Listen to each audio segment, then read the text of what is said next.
Baik, kita mulai ya. Suara saya jelas terdengar kan? Assalamualaikum warahmatullahi wabarakatuh.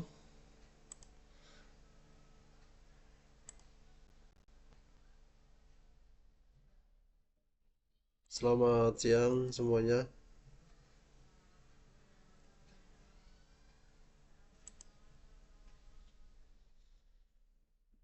Baik, ini kita hari ini agak padat materinya, maka saya cepatin ya. Jadi agenda kita hari ini, pertama kita bahas ulang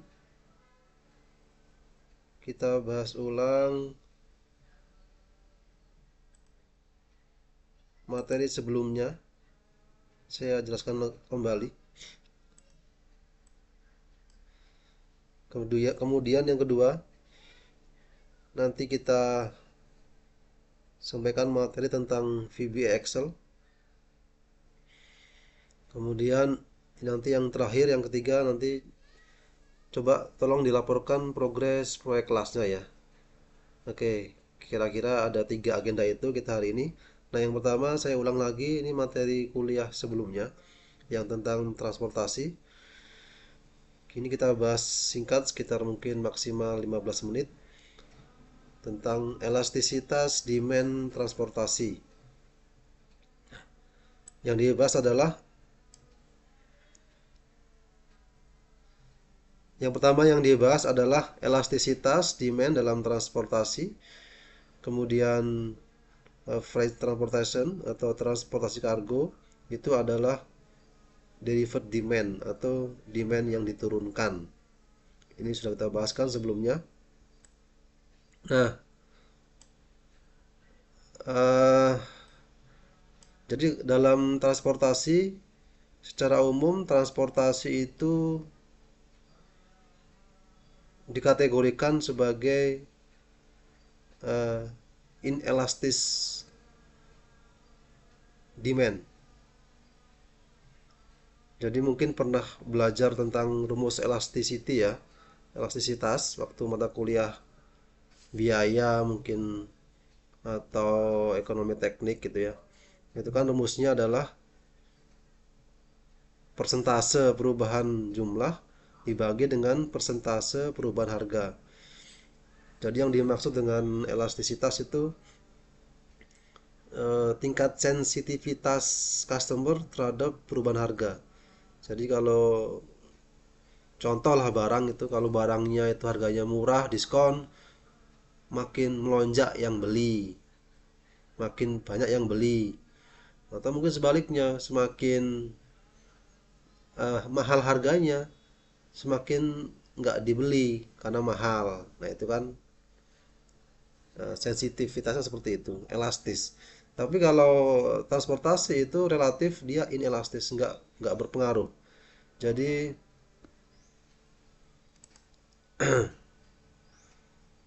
jadi freight rate atau cost transportasi, biaya transportasi itu apabila dikurangi itu tidak secara signifikan mempengaruhi demand transportasi.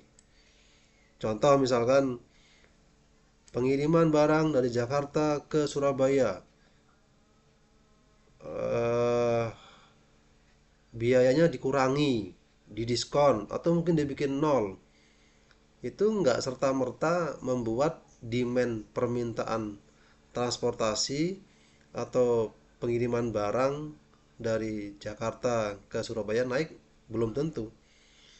Ya kalau nggak ada, tidak ada barang yang dikirim, ya buat apa kita pesan transportasi dari Jakarta ke Surabaya kalau tidak ada barang yang dikirim? Kalau ada iya, jadi belum tentu gitu.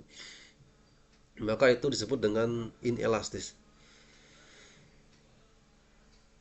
Secara umum transportasi cost itu berkontribusi setidaknya itu 4% dari landed cost. Apa itu landed cost? Nanti kita bahas di belakang. Tapi dalam case tertentu ada moda transportasi yang khusus itu elastisitas harganya itu cenderung tinggi, atau dalam case tertentu, dalam pengiriman dengan modal tertentu, permintaan demand itu juga menjadi service yang elastis. Contohnya misalkan kita bicara transportasi umum, ketika misalkan harga tiket bis itu naik, ya nanti cenderung nanti penumpangnya mungkin akan beralih ke transportasi yang lain yang lebih murah. Atau misalkan sebaliknya, ketika harga tiket bis itu turun, makin banyak penumpang yang menggunakan jasa transportasi bis tadi. Jadi dalam hal tertentu juga itu berlaku gitu. Atau mungkin bukan tiketnya saja ya, fasilitasnya. Fasilitasnya misalkan kalau di Jakarta itu ya, Jakarta, Bekasi, Tangerang, ataupun juga sampai ke Anyer atau Cilegon atau Merak ya. Itu kan ada kereta KRL, ada kereta lokal. Itu kalau di Jakarta, Bekasi itu KRL, ada KRL, ada MRT, ada LRT.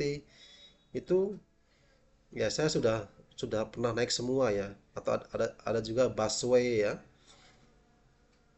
Itu peminatnya juga juga banyak. Customernya juga banyak, pengguna layanan transportasi publik itu juga banyak banyak yang menggunakan. Maka kalau main ke Jakarta atau Bekasi kalau hari kerja itu pasti mau pagi siang sore, contoh saja kereta ya KRL itu pasti rame, apalagi pas jam berangkat jam pulang, wah itu pasti rame.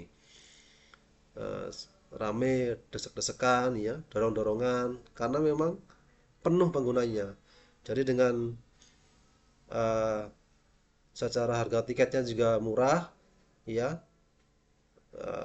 Kemudian juga fasilitas yang ditawarkan juga murah, stasiunnya rapi, bersih, ada tempat makan minumnya, kemudian ada musola dan seterusnya juga rapi.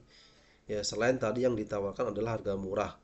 Sehingga tadi dengan memberikan servis tadi dengan fasilitas yang menjanjikan dengan harga yang murah, itu demand-nya juga meningkat seperti itu. Jadi kalau eh, dari Jakarta, dari Bekasi kita main ke Cilegon tuh juga kalau naik kereta tuh paling sekitar habis 13.000. Jadi misalkan saya ke Cilegon itu ya, dari Bekasi Barat itu dari stasiun KRL Klender Baru naik, turun Tanah Abang oper, iya betul, Tanah Abang oper, pindah ke Tanah Abang Rangkas Bitung itu 10.000 tiketnya. Nah, dari Rangkas Bitung ke Cilegon itu ke KA lokal, kereta api lokal itu 3.000, 13.000. Nah, itu contohnya ya.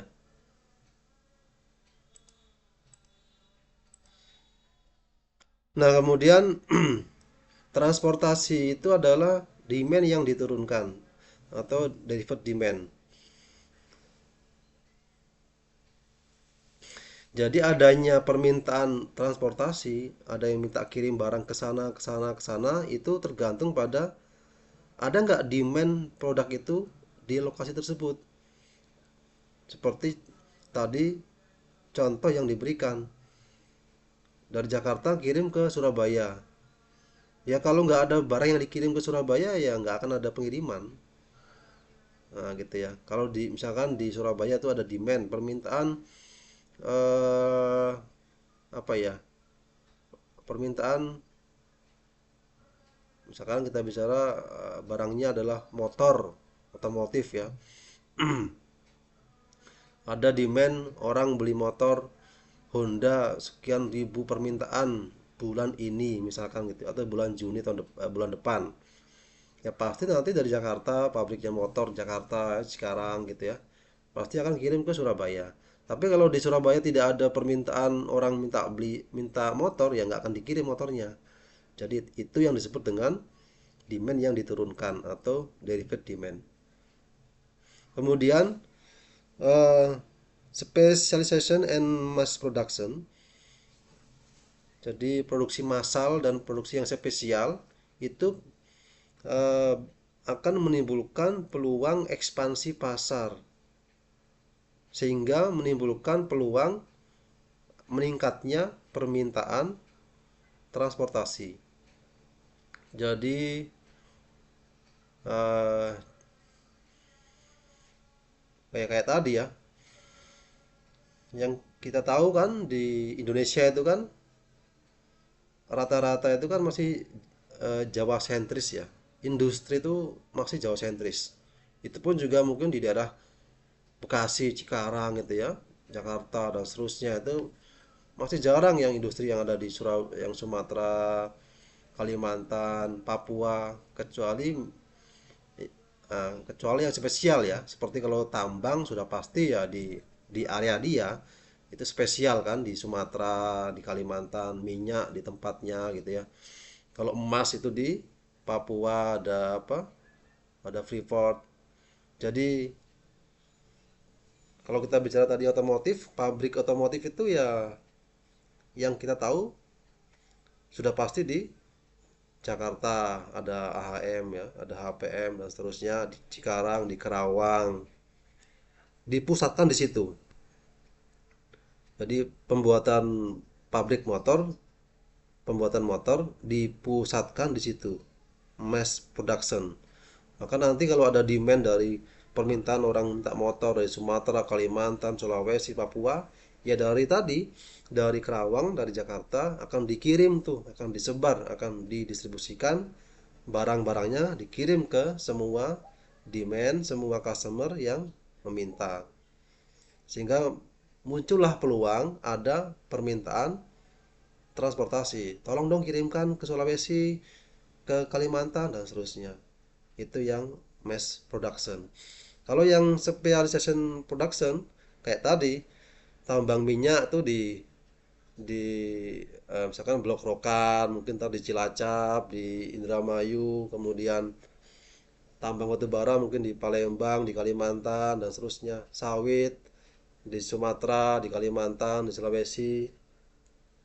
Ya nanti itu spesialnya produk ya, nggak ada sawit pabrik, nggak ada kebun sawit di Jawa, nggak ada. Jadi kalau yang ada ya kebun sawit di Sumatera misalkan, nanti misalkan diolah di situ, nanti ada demand tentang minyak sawit dan seterusnya, ya akan disebar ke semua customer yang meminta, sehingga memunculkan peluang ada permintaan pengiriman atau transportasi. Minyak juga, misalkan minyak dari Riau, Pekanbaru, di situ ada pengeboran dan seterusnya. Nanti kebutuhan demand customer di seluruh Indonesia ya dari asalnya tadi dari Riau dikirim ke mana mana mana, sehingga tadi ya karena spesialnya di situ produknya memunculkan nanti adanya peluang, meningkatkan peluang permintaan transportasi. Kemudian, nah ini yang disebut dengan derivative demand. Jadi contoh ini ya,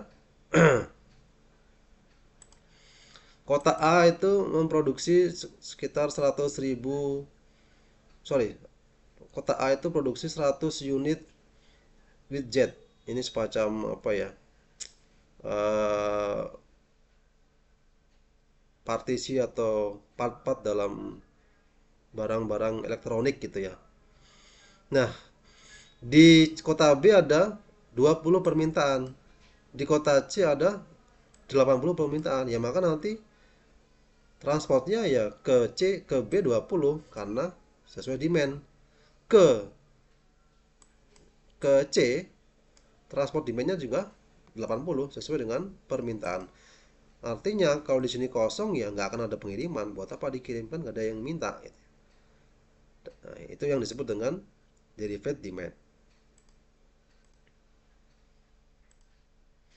Nah, kemudian dampaknya apa? Dampak eh, dari derivative demand tadi, meskipun eh, biaya transport itu dibikin sangat murah ya, itu tidak serta-merta atau belum tentu akan meningkatkan demand yang tadi dibilang. Pengiriman barang Jakarta Surabaya gratis, ya kita nggak akan kirim ya. Apa yang mau dikirim, kita nggak ada jual produk, atau juga di sana di Surabaya nggak ada demandnya. Nah itu ya, kecuali tadi ada demand ya, kecuali ada demand di lokasi yang dituju. Oh ada demand nih, ada permintaan, ada diskon transport nih, wah makin meningkat mungkin permintaan pengirimannya gitu ya.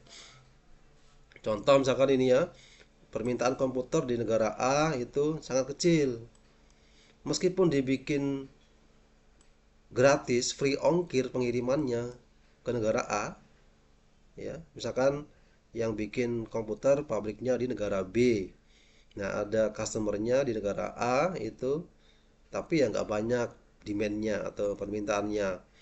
Meskipun cost transportationnya, biaya transportnya dibikin zero atau gratis, free ongkir lah itu ya, ya nggak akan meningkat juga.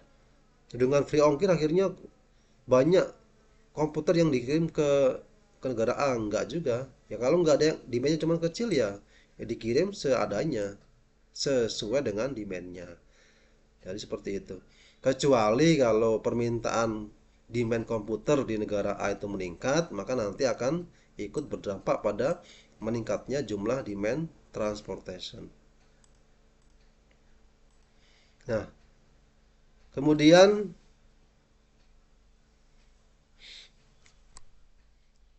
nilai pelayanan itu juga akan eh,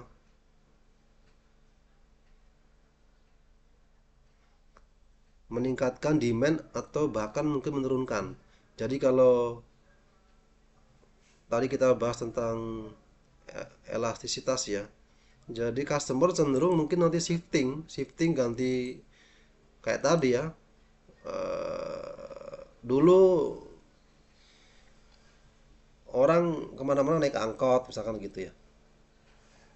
Sekarang di Jakarta misalkan dengan eh, fasilitas transportasi publiknya bagus, KRL, RRT dan seterusnya bagus, dingin, ASEAN dan seterusnya, sehingga orang banyak shifting, berpindah alih menggunakan tadi ya, jasa transportasi layanan publik tadi, karena memberikan servis yang baik gitu ya. Atau sekarang ojek, dulu ojek pangkalan, sekarang ada Gojek, Grab, Maxim, macam-macam ya. Orang sekarang mungkin banyak yang meninggalkan ojek online, sorry, ojek pangkalan, beralih ke ojek online, naik Grab, Gojek, Maxim dan seterusnya, karena ya lebih cepat, lebih murah, kemudian fleksibel. Nah itu jadi value of service. Jadi service dalam pelayanan transportasi itu juga penting untuk istilahnya itu memikat hati customer. Kemudian ada yang disebut dengan landed cost, yaitu total cost produk di tempat tujuan, yang mana itu termasuk item-item yang ada dalam landed cost adalah eh, cost produksinya, kemudian cost transportnya, dan biaya-biaya yang lain yang muncul, termasuk mungkin eh, asuransinya, kemudian cost loading unloadingnya dan seterusnya. Total, intinya total semua cost itu disebut dengan landed cost. Jadi biaya barang sampai dia landed, mendarat di lokasi tujuan. Nah, contoh nih, contoh landed cost. Jadi ini kota A itu biaya produksinya 300 per unit, 300 satuan per unit, satuan harga gitu ya. Nah, biaya transportasi ke kota B itu 10 per unit, dan biaya transportasi ke kota C itu 12 per unit. Maka landed cost-nya di kota B adalah 300 tambah 10, yaitu 310 per unit. Sedangkan landed cost-nya di kota C adalah 300 tambah 12, yaitu 312 per unit. Jadi biaya harga barangnya, biaya kirimnya itu di total gitu ya. Total termasuk semua harga yang muncul.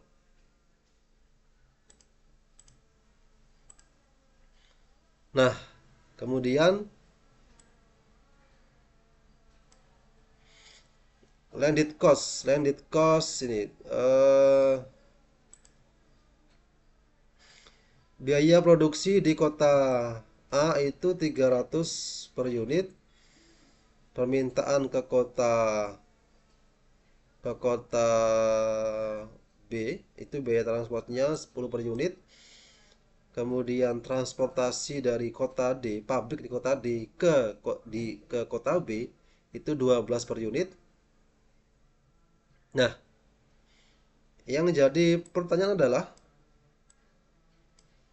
berapakah maksimum cost production yang harus ditentukan oleh pabrik di kota D supaya dia bisa bersaing dengan pabrik yang A ini. Kan ada satu customer ya yang warna biru di kota B. Ada dua pabrik, pabrik A, pabrik D gitu ya.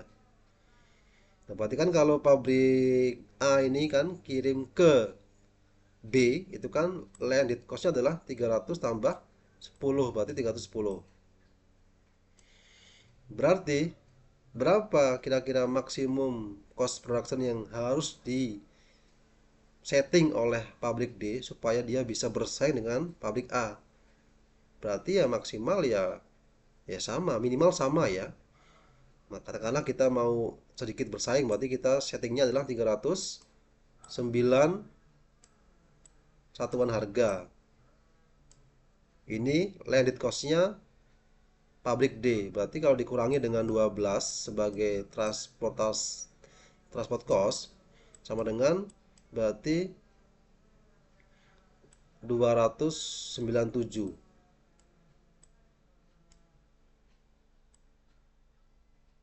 Betul ya? Betul nggak? 12 9. Betul ya? Berarti cost production yang harus disetting di pabrik dia adalah maksimal 297 supaya nanti ketemu landed cost-nya adalah 309. Kan lebih bersaing dibandingkan dengan 310. Gitu ya. Oke. Nah, misalkan ini. Kemudian memperluas area market. Ini ada kota sebelah kiri.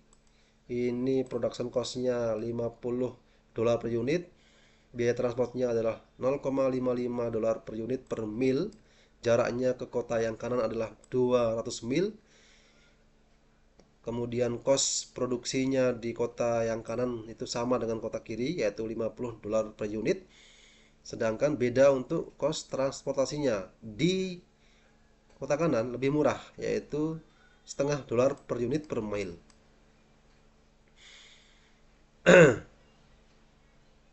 Nah, ini jarak antara dua pabrik atau dua produsen ya. Nah, the extent of the market between of two producer is the point at which their landed costs are equal. Jadi, di mana letak titik jadi yang disebut dengan extent of market area adalah luas area pasarnya, kita sebut aja yang kiri itu A, luas pasar areanya pabrik A dengan yang kanan ini luas area pasarnya pabrik B, itu di mana ketika nilai landed cost-nya adalah sama antara A dan B. Ya, ketika nilai landed cost-nya antara pabrik A dan pabrik B itu sama. Coba kita hitung. Nah, jadi rumusnya production cost tambah transportasi cost atau landed cost antara kiri dan kanan sama ya. Jadi tadi kan 50 dolar tambah 0,55 kalikan X adalah jaraknya kan, sama dengan 50 tambah 200 min X kali 0,5. Ini biaya transportasinya. Sama dengan ini 50 tambah 0,55 X sama dengan 50 tambah 100 min 0,5 X. Kemudian 1,05 X sama dengan 100, maka X sama dengan 95,2. Artinya adalah, ini berarti bahwa area cakupannya, extend market areanya pabrik yang kiri tadi ya, itu adalah 95,2 mil. Atau cakupan pabrik yang kanan itu adalah 104,8 mil areanya. Itulah titik temunya ketika nilai landed cost-nya sama. Jadi kalau pabrik yang kiri ini mau meningkatkan market areanya, memperluas area jangkauan area customernya, pasarnya, marketnya ke 110 mil, dari 95,2 ke 110 mil, maka apa yang harus dilakukan? Berapa transportasi cost yang harus dikurangi? Berapa pengurangan yang harus dilakukan? Nah, nanti silakan dihitung ya. Nanti silakan dihitung. Ini ntar buat buat PR aja, buat PR. PR satunya, ini PR 1 ya. Ntar kerjakan aja, ini PR 1 nih. Kalau pabrik yang kiri mau memperluas area menjadi 110, berapa cost yang harus dikurangi? Oke.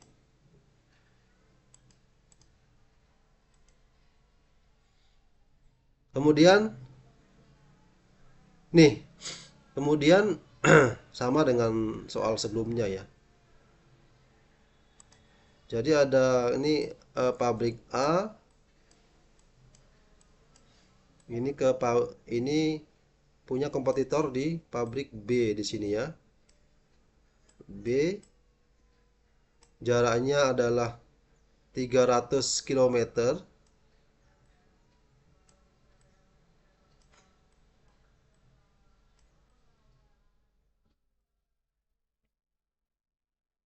Kemudian biaya produksi di A itu 250. Kemudian di B itu biaya produksinya 249 satuan harga ya. Nah, selama ini area extend market areanya pabrik A itu adalah 130 kilometer.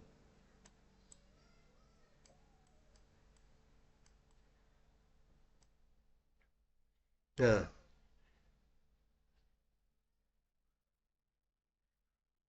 nah, pabrik A punya tujuan untuk meningkatkan market areanya menjadi 140 kilometer, nambah 10 kilo. Sedangkan tadi diketahui juga biaya transportasi A itu adalah satu satuan harga per kilometer. Ya. Nah, berapa pengurangan transportasi cost yang harus dilakukan A supaya bisa mencapai meningkatkan market areanya menjadi 140 kilometer dari 130. Nanti silakan dihitung ya. Oke ya, ini dihitung nanti. Ini dihitung, nanti silakan dihitung sebagai PR nomor 2. Sebagai PR nomor 2. Mungkin nanti PR-nya ada 2 ya. Nanti PR-nya dikerjakannya gini aja, kerjakan aja kan gampang ini kan, kerjakan kerjakan di PowerPoint apa di Word apa di Excel. Ini kalau dikerjakan paling cuman 2 menit 3 menit ya. Nanti tolong kerjakan, dibikin video aja ya, bikin video, direkam layar gitu, kalian ngetik-ngetik atau nulis coret-coret di laptop, direkam layar, kemudian diupload di di di di YouTube ya. di YouTube, ntar linknya di share aja di grup WA itu ya. Oke ya, sebagai PR, bagi PR sekalian mungkin sebagai tugas ketiga ya, PR. Tadi dua soal ya, satu satu ini satu cari dan ini gampang cuman cepet. Dua ini ya, PR-nya sebagai tugas tiga lah. Ini cuman paling ya 2-3 menit selesai nih. Bikin video ya, di upload di YouTube, terus di link apa, di share linknya. Oke, saya kira itu untuk materi pertama. Ya, materi pertama setengah jam malam. Tadi kita mintanya adalah maksimal 15 menit ya. Oke, sampai sini ada pertanyaan? Tidak ada ya.